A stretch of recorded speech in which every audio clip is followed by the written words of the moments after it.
Bonjour tout le monde, aujourd'hui je vous propose des spaghettis poulet artichaut. Alors pour cette recette ici, eh bien ce sont des artichauts, des cœurs d'artichaut en conserve, poinettes égouttées, pour être très précis c'est 225 grammes. Donc vous les passez sous l'eau, moi je les ai coupés en deux. Ensuite ici, j'ai 500 grammes d'escalope de poulet coupées en morceaux. Alors là, c'est ma petite astuce hein, pour ceux qui me connaissent. Je fais tremper mes spaghettis un bon quart d'heure, on va dire, pour qu'elles soient un peu plus molles, pour ne pas avoir à les casser quand on les met dans la cuve du Cookéo. Ici, 3 gousses d'ail que j'ai hachées.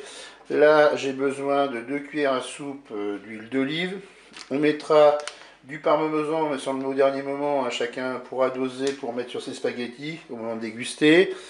Là, du sel et du poivre, un cube de bouillon de légumes, et puis 40 millilitres de jus de citron.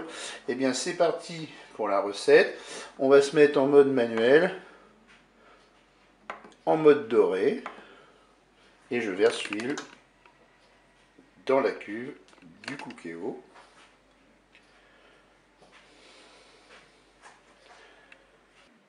Mon huile est chaude, je vais pouvoir faire revenir mon poulet.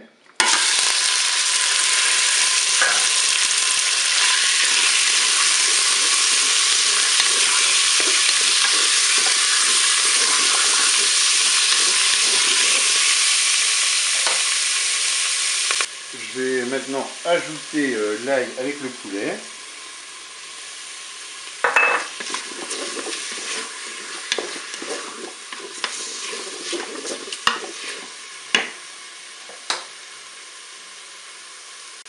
Je vais maintenant ajouter dans la cuve les cœurs d'artichaut.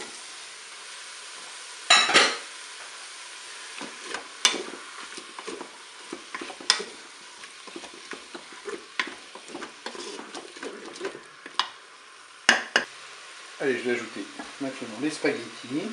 Et elles sont beaucoup plus molles, sont faciles à mettre dans la cuve.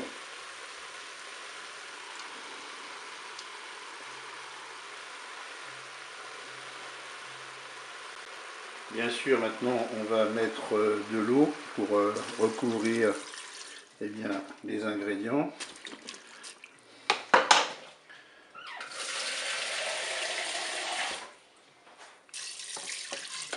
Voilà, je vais mettre un petit coup de poivre. Je vais mettre un petit peu de sel. On rectifie l'assaisonnement au moment de déguster.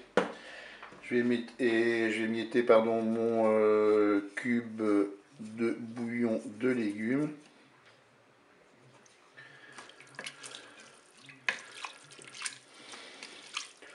Alors, vous pouvez mettre aussi du cube de bouillon de volaille ou de bœuf, hein, c'est chacun ses goûts. Et maintenant, on va programmer la cuisson. J'arrête la fonction dorée. Je vais passer en cuisson sous pression ou cuisson rapide. Et là, moi, ce sont des spaghettis 8 minutes. Je vais mettre 4 minutes de cuisson. Vous pouvez faire OK avec un départ immédiat. Et c'est parti. La cuisson est terminée. On peut ouvrir le couvercle de notre Cookéo. Allez, ce que je vais faire, c'est que je vais égoutter ma cuve. Donc j'ai goûté ma cuve, j'ai replacé mes ingrédients dans la cuve du Cookéo. Maintenant, je vais ajouter le jus de citron. Je mélange. Et maintenant, il ne me reste plus qu'à dresser mes assiettes et surtout de ne pas oublier le parmesan. Je vous fais une petite photo pour le rendu. Je vous dis au revoir et à bientôt.